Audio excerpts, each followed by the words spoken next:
Ding dong YouTube, welcome back to the channel. I'm the Jobless Coder, and today I thought I would go through some of the blueprints and designs that I've been working on behind the scenes for this underground tunnel system, the Elon Musk Hyperloop Boring Company underground tunnel system. So what I've done is I've created a cross section of the tunnel so you can see how we can pack everything in here and what can be fit inside. Currently, the Boring Company has the capacity to drill tunnels that are 12 meters in diameter. So as an engineering problem for Elon Musk, they'll need to figure out how to bore tunnels that are 20 meters in diameter. This is the size I'm suggesting that we should build, is 20 meters in diameter, and they'll have to build bigger machines to support that. Now, they are going to be building bigger machines in the future anyways, so they're probably already thinking of how to drill bigger and wider tunnels. So if we do it that way, what it's going to allow us to do is there's going to be an 18-meter stretch right here from this distance to this distance. It's not a full 20 meters because that would be right here at the apex, and you don't want to put the station platform there. You want to kind of drop it slightly down just because of this curvature here of the tunnel. So if you drop it down, that gives us 18 meters across this distance to play with.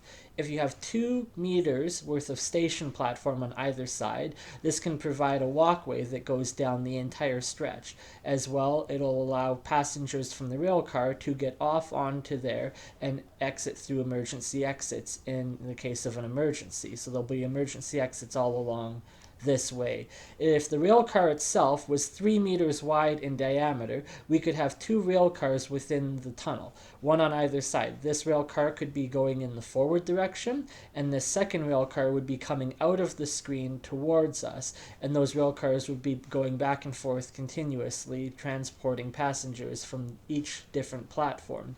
In the middle, we would have 8 meters worth of space to support a highway system in here, and you could have technically 4 cars, so 2 going in the forward direction and 2 coming in the reverse direction. And so the cars would be like this. The road would be approximately 8 meters wide, and you would have a center lane highway going straight down here. Now, the reason I think that Alberta should be building this project is because it kills all birds with one stone. In addition to supporting the infrastructure and the transit for the tourist destinations, what does this say here? Oil pipeline. So, Danielle Smith, if you want to build an oil pipeline out east, what you should do is build this tunnel system for the Boring Company, because then you can build an oil pipeline underneath in this empty cavity down here, and this oil pipeline will be servicing the oil sands in Alberta.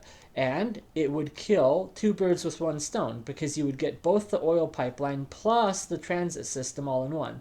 Now, the reason this is also a secondary smarter idea to build oil pipelines is what happens if this pipeline bursts and the oil starts leaking out. If this oil pipeline was removed from the tunnel and just built over here in empty dirt through the earth and it burst, it immediately gets leaked into the environment. But if the oil pipeline was built inside of the interior of a larger tunnel system, then if it burst, it would make a really big mess down here, but it wouldn't leak out into the environment because it's still contained within the larger tunnel structure. The oil pipeline would be accessible from this station platform. There would be like underground chamber hatch, and it would allow workers to come down here and walk along the distance and stretch of the oil pipeline to service it. There'll be other machines and equipment and electrical work down here for the rails, because all the rails will be up here sitting above ground. All of the infrastructure support for them will have to be under here as well. There'll be a top section up here for ventilation, ensuring there's continuous oxygen and airflow going through the entire tunnel system. Now, with the cars in the highway, that's going to be highly dependent on if you can get the cars down to the level of the station platform. Remember, I told you we're having to build under the lowest water table level in the entire province. And so in order to achieve that, you need to build very very low into the ground for these terminal stations. That's what those $50 million projects are. $50 million each for each terminal station that gets built. But if the cars can't get down there, we can utilize this extra space for additional rail cars, or maybe specific rail cars that are assigned to, military transport and military use only. There's all kinds of ways we can slice and dice this empty space up. The other cavity, the open cavity in the bottom that I've drawn out here, is for the mail delivery system. That is because I think it would be a smart idea to put a rail track that goes across the ceiling of this underground chamber. Then you can have like a rail car that is mounted from the top to the ceiling, and that also goes along the track. So people for the mail delivery service of Canada Post can come down here through this hatch, access the mail transport, put all the mail and packages in, and then that mail goes off lightning fast. That'll mean that Canada Post has the most highly advanced mail delivery system anywhere on planet Earth. So we'll be able to fix the mail system. Canada Post won't be on strike every 3 months. We'll be able to get an oil pipeline. We'll be getting transit and infrastructure support for the tourist destinations. But it's going to come as a package deal because no one wants to talk about Disney. And Disney is how we do this. If we build out EPCOT Alberta and fulfill on Walt Disney's original version for EPCOT by turning the entire province of Alberta into EPCOT, that is the moonshot level project and the vision that I have in my head, which I'm trying to express to people.